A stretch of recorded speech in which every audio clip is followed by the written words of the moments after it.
I want to welcome everyone to the Appropriations Committee. Today is Friday, March 4th, 2022. I'm Delegate Maggie McIntosh. I chair the committee, and we are going to have a fairly decent voting list today of several bills that we want to move out and to the floor. We're going to begin with House Bill 456. Delegate Resnick, you want to describe the bill? Yes, thank you, Madam Chair. House Bill 456 deals with our minimum payments for seniors on the SNAP program. The current minimum payment in statute is $30 per month. This is for SNAP. This is for Supplemental Nutrition Assistance Program. The bill originally came in as $45 a month and lowering the minimum age to 60. We have since amended it. The bill now is simply an increase to $40 a month. This is in conjunction with actions taken by the governor this year in the budget. He has raised it to $40 a month just this year. It was their intent that it continue on, but we obviously can't rely on that unless we put it in statute. So this bill would align statute moving forward with the governor's actions this year. And so I would like to move that amendment. Okay. On the amendment, all those in favor signify by saying aye. Aye. Is there anyone opposed? Okay, on the bill as amended, House Bill 456. All those in favor signify by saying aye. Aye. Is there anyone opposed? Very good, thank you. We're now going to move. Madam Chair, there's opposition to it. There is opposition. I'm very sorry. I'm sorry. I'll slow Okay, down. it's Friday, ma'am. Delegate Grice, I'll slow down. In the opposition, we have Delegate Novotny and Delegate Grice. And sorry for the chair, ma'am. I think Delegate Mangione is having troubles getting in. I don't know if there's anyone in the waiting room. If we could check. Okay. I do not see anyone in the waiting room. Okay, I'll have him hold on again. And if anything, he definitely wanted to vote on this one. So I'll have him send you a note, but he'll be in 1 second. Okay. Well, he does need to be present in order to vote. So if Right. He does need to be present. Why don't we? Okay, not could he be in the other room for the hearing? Yeah, that's what it I is. think he probably clicked on the wrong link. Yes, Delegate Novotny, make sure he clicked on the earlier link.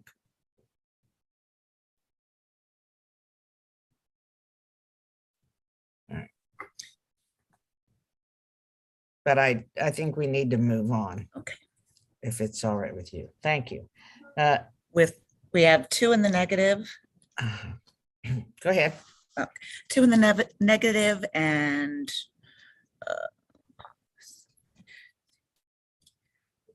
18 in the affirmative.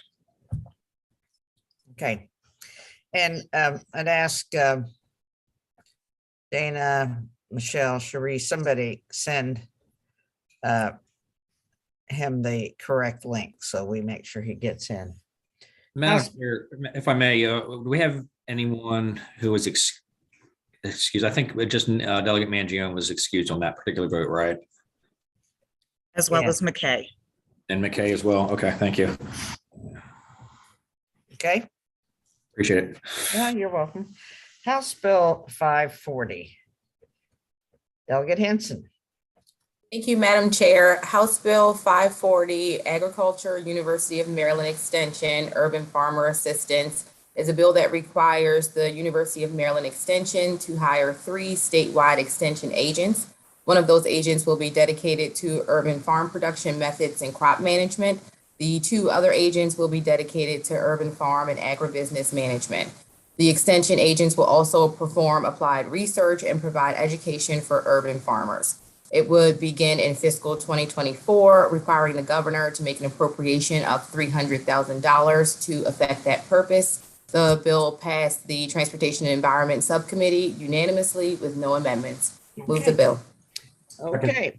Any questions of the sponsor and the floor leader? You have a question, Delegate Metzger? Yes, I just want to make a comment.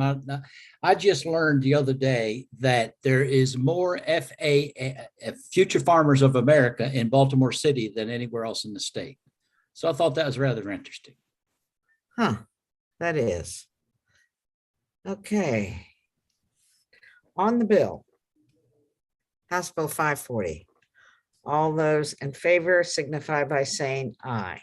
Aye. Aye. Anyone opposed? I see no opposition. Cherie? I see no opposition as well. Okay. House Bill 542. Delegate Lewis.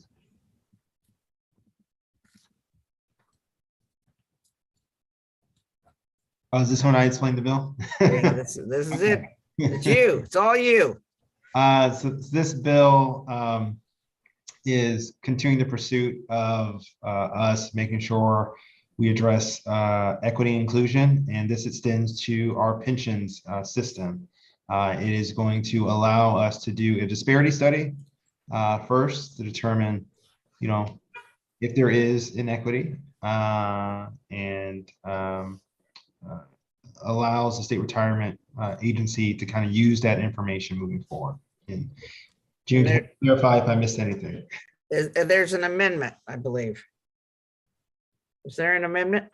There was an amendment that was adopted in subcommittee that essentially limited to us doing the disparity study before anything else can be done. All right, Delegate Kittleman, you have a question? You have a question? Delegate Kittleman, you're on mute. You're on mute. I said, I was looking for that amendment. I haven't seen it because the bill as it is has some serious problems. So are you saying that the only thing the bill says is to do the study?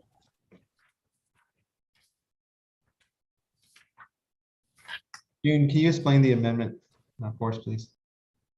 Yes, you are correct, Delegate Kittleman. There is no statutory change.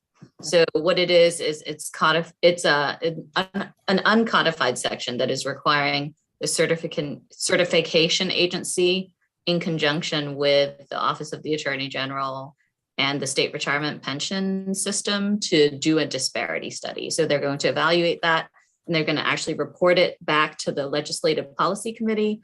And then that report will also be conveyed to the General Assembly to look at it in the 2024 session. Okay. And was there a fiscal note? Probably So not. I think the fiscal note would basically be covered by the Maryland Department of Transportation. So there's no any additional funds or additional. Thank you. Okay. All right, thank you very much. All those, let's first adopt the amendment. On the amendment, all those in favor signify by saying aye. Aye. Aye. Anyone opposed to the amendment? Jeannie, can you grab that? On the bill as amended, House Bill 542, all those in favor signify by saying aye. Aye. Aye. Anyone opposed, please raise your hand. We have in the opposition, Novotny, Mangione, and Grice. Oh, Okay. wait, Is that wait, correct? And Kettleman, As well as Kittleman. Okay. Thank you very much. Okay, And that is 19-4. thank you. House Bill 566. Delegate Barnes. Thank you, Madam Chair. This bill simply requires new construction include design for waste disposal infrastructure. It was unanimous coming out of subcommittee. There's no cost to the state, no cost to the locals. Move favorable. Okay. Yes, Delegate Kittleman, you have a question? I have a concern. I know it looks simple and I looked at the photos of what had been done elsewhere, but I guess this kind of thing bothers me. I know Anne Arundel County, I believe it was, who was in opposition because again, we're stepping on the toes of locals. It's a simple thing. And there was was there a fiscal note on it? I don't remember. Was that one the Yeah. one? All bills have a fiscal note, Delegate, but Yeah, this I'm bill sorry. this bill had no fiscal impact, no Okay. impact to the state, no impact to the locals whatsoever. Because I mean, I know in Howard County that, we do these things, and I guess I sometimes wonder why we don't simply go to the higher education or someone else and ask them to do things rather than trying to put every single thing into a law. Doesn't make any sense to me. But It anyway, seems simpler to just put it in statute than to go to all these LEAs and ask them, but maybe that's just me.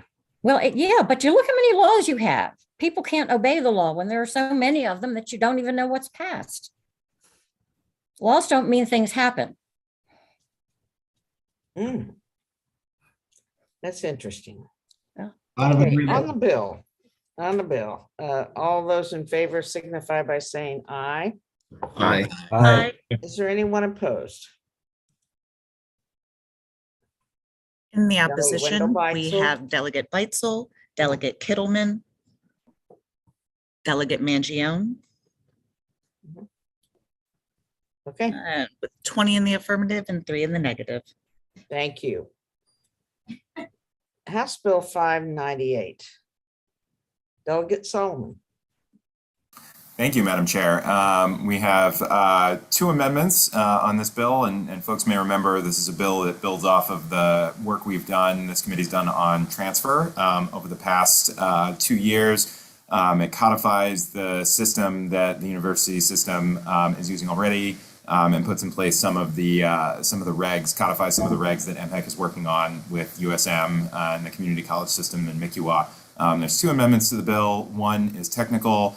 The second amendment strikes the cost of the bill, the mandated appropriation, also tweaks a little bit of the oversight role that MPEC plays, and tweaks a little bit of the requirements for the system itself. And it was unanimous coming out of subcommittee. So would ask to move the amendments. Okay. Any question on the amendments? All in favor signify by saying aye. Aye. Any opposed? On the bill as amended, all those in favor signify by saying aye. Aye. Anyone opposed? Thank you. Thank you. House Bill 740. Delegate Smith. Jumped the gun there, Madam Chair. I apologize. So House Bill 740 requires a fiduciary of the state retirement and pension system when managing the assets of the system, and in accordance with statutory fiduciary responsibilities, to consider the potential systemic risks of the impact of climate change on the system's assets. And it further specifies requirements for an existing climate risk assessment, and outlines duties of the chief investment officer consistent with, centering the mitigation of climate risk through the system's investment program. There are no amendments. And I think it came out of subcommittee near unanimous, 9-1. I'll move the bill, Madam Chair. Okay. Delegate Kettleman. I first want to congratulate the drafters of this bill for skating around all of the fiduciary issues that arise with it. I think they did a good job. Nonetheless, I think we're making a big mistake trying to tell these fiduciary managers to look at anything other than the bottom line. This year is the first year, and I don't know how long, that they've actually outperformed the market. So I don't have a lot of faith that that this is going to help. Again, I think it's something that they might do, but when you put it in law like that, the amount of time and effort and energy, and ultimately what will happen is it will become more of a mandate. So that's my concern. Okay, any other comments, questions? Okay, there's no amendment, so am I right about that? Yes, I am. So on the bill, House Bill 740, all those in favor signify by saying aye. Aye. Opposed, please raise your hand. In the opposition, we have Delegates Metzger, Novotny, Kittleman, Mangione, Grice, McKay, and Beitzel, Very good, thank you. with 7 in the negative and 17 in the affirmative. No, the bill passes. Okay, House Bill 763. House Bill 763, Correctional Officers Retirement System and Membership. This bill makes specific employees of the Department of Juvenile Services members of the Correctional Officers Retirement System as a condition, condition of their employment. It also allows service credit earned in the employment pension system to be combined with service credit in the correctional officer system for specific individuals, and requires service credit to be combined for specific individuals. This bill takes effect July 1, 2022. It came out of committee, favorable 8-1, and it has one amendment. This amendment corrects a drafting error and specifies the DJS employee classifications. Good. Any questions, Delegate Kettleman? I'm going to vote in favor of this bill, and I just wanted to explain why. We spend a lot of time raising people's salaries, including our own. And I always hear, well, we have to keep up with Montgomery or some other county, or what do they do in other counties, or they deserve more. Yeah, that's nice, but private entrepreneurs have to make a much more difficult decision. I think we should raise salaries when we can't get good people. And as I understand it, in the correctional service, that's one of the most difficult and not necessarily very high wages. So I fully support trying to make that job more attractive. Very good. Very good. Madam Chair, may I ask a question actually on this one? I think one of the concerns I think some of us have on it, and we might be wrong, that's why I'm legitimately asking this question. Sure. Does this open up Pandora's box? I mean, will we have other, I guess, employment classifications either in corrections or possibly in some other agencies that are going to ask for the same thing? I mean, do you think that could be the case? Or is, I don't know if the floor leader or anybody else might have any answer to that. I don't have any information about anyone else. No, I mean, could it open up Pandora's box? I mean, could other job classifications come forward and ask for the same thing? Because I think that the reason why this is in place because it's a very dangerous job, and we want to make sure that that we take care of those folks too, and I just want to make sure that certain job classifications aren't nearly as dangerous, aren't going to come out and say, hey, we want the same thing. The bill does care for specific individuals. So I think maybe that addresses part of what you're thinking about. June? Delegate Grice, if you recall in the bill hearing, I believe the nature of these classifications, their job duties are very similar and basically similar to what correctional officers do. So that's sort of the rationale for moving these classifications into that system, right, as they would be in the employee pension system. But just given the nature of their job duties, it actually matches up with those of most correctional officers under that system. So that's sort of the rationale. Also, the department, the agency was actually okay with this bill too. So they didn't have any objections to it. All right, so I'll be voting for it. Thank you. Okay. Madam Chair. Yes. I was going to say, I'm not going to say it's Pandora's box, but there are many other classifications that are going to want to be included in this.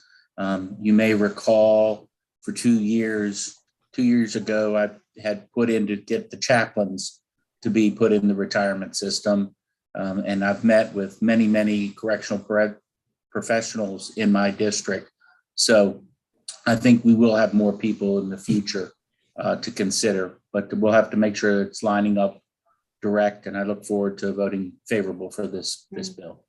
Yeah, and I would say, to your point, Delegate Grice, I mean, there may be, and you're right, Delegate McKay had the chaplains in, I think, two times, right? And we didn't do it. We didn't approve it. So I think, to some degree, I would say the buck stops right here with this committee, that we make sure that, we do have, and I think it's good for you on the record in this discussion, to establish, why, what was the reasoning for this change. So I think it's a good discussion. Yes, Delegate Novotny. Thank you, Madam Chair. I just wanted to explain just for 1 second too, that although I appreciate what all of these members do, I will remind the committee also that the US military actually got rid of their 20-year retirement system about 5 or 6 years ago also. So the people that we send overseas are only getting TSP and the like that are like government civilians at this point, not doing a 20-year retirement. So there is a big change, and they did it in the military for fiscal reasons, truly. So thank you, Madam Chair. You're very welcome. Okay, we ready to vote? We need to vote on the amendments first, right? Yes. All right. All in favor signify by saying aye. Aye. Aye. Any opposed? All right, on the bill as amended, all those in favor signify by saying aye. Aye. Anyone opposed? In the opposition, we have delegates Novotny and Mangione. Okay, We have 20 in the affirmative and 2 in the negative. thank you. Let's move now to House Bill 909.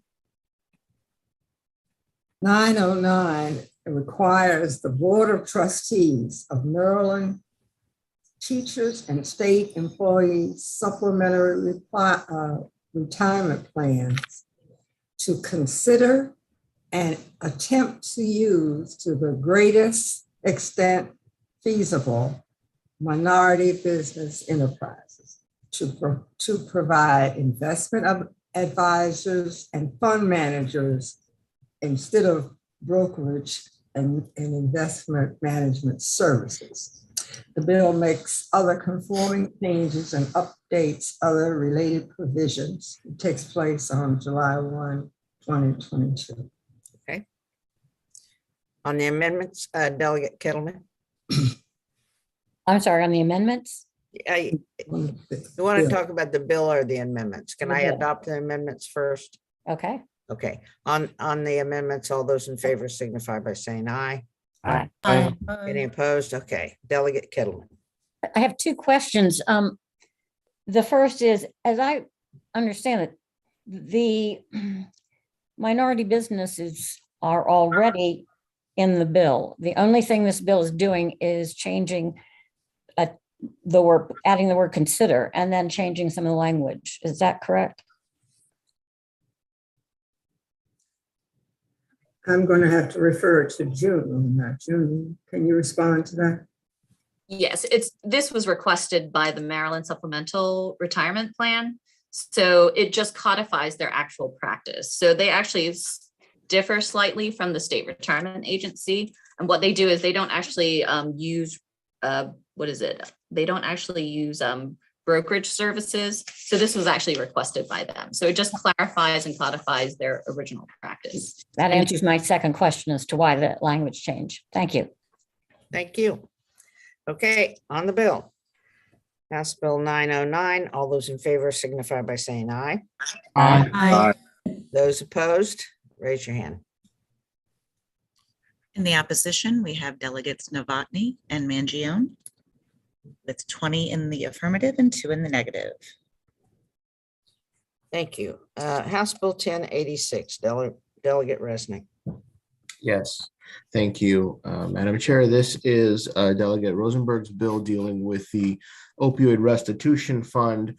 This is the bill we heard, I believe, a week and a half ago or so, that simply makes some modifications to the existing statute that we passed several years ago, allowing any additional revenue we might get as a result of settlements or future lawsuits to continue to be allowed to be used as part of our existing statute. There are no amendments, and I move the bill. Okay. Any questions? All right, on the bill. House Bill 1086, all those in favor signify by saying aye. Aye. Anyone opposed? Okay, thank you. House Bill 10. That's a tiny number. Delegate Corman. Got it in You're on the early. Good ball. afternoon, Madam Chair. Yeah. Colleagues, House Bill 10 is a bill we are secondary on to the Environment and Transportation Committee. Just as a reminder, last year, we did the actual conversion to zero emission buses bill. This just goes back and deals with some worker training issues. So last year was the bill that had the big mandate on converting to zero emission buses. That is not what this bill does. This bill requires the Maryland Transit Administration to provide safety and workforce development training, including registered apprenticeships and other labor management training programs for its workforce related to the new zero emission buses that are required to be purchased under the prior year's law, and includes some additional information in an annual transition report. The bill came from ENT with a vote of 19-4, and it actually passed the Senate unanimously today. Not that we should usually follow what the Senate does. Okay, Bill, on the amendments. there might be a question, Madam Chair. Oh, I'm sorry, Delegate Kelman. Oh, I'm sorry, Madam Chair. There's an amendment that adds sponsors. Sorry, I missed that. All right, Delegate Kelman. Can I talk on the bill? Yeah, why don't we adopt the sponsor amendment? All those in favor signify by saying aye. Aye. Anyone opposed? Okay, Delegate Kettleman on the bill. Yeah, I am going to vote for this bill as well. And the reason I am is very sad, but I spent a good deal of time working with MTA, and I think this is something needs to be put into legislation, that training must occur. I think that may be one of the issues that ends up having so many problems with the equipment. So normally I might not, but in this instance, I think it's a very good step. Very good. Delegate Novotny.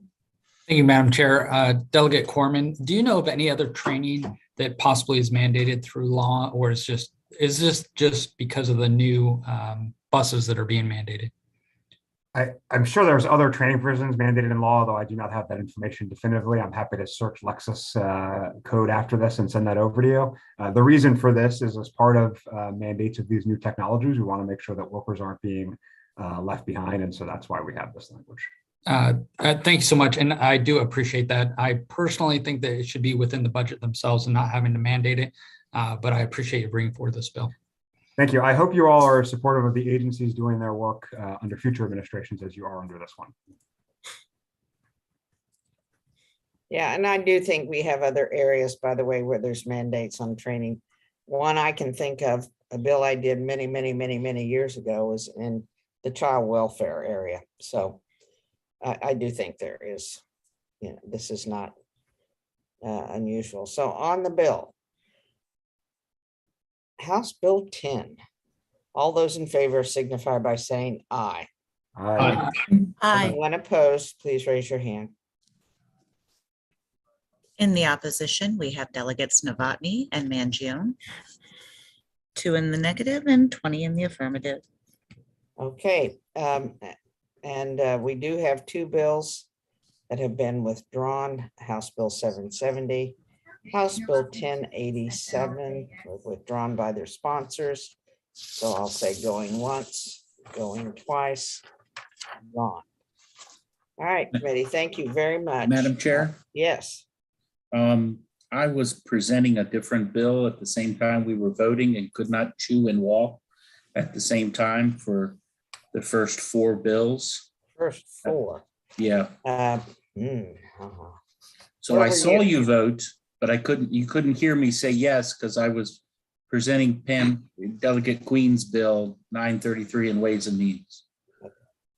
All right, well, see, come after this is over, would you come see Cherie, okay? Yes, ma'am.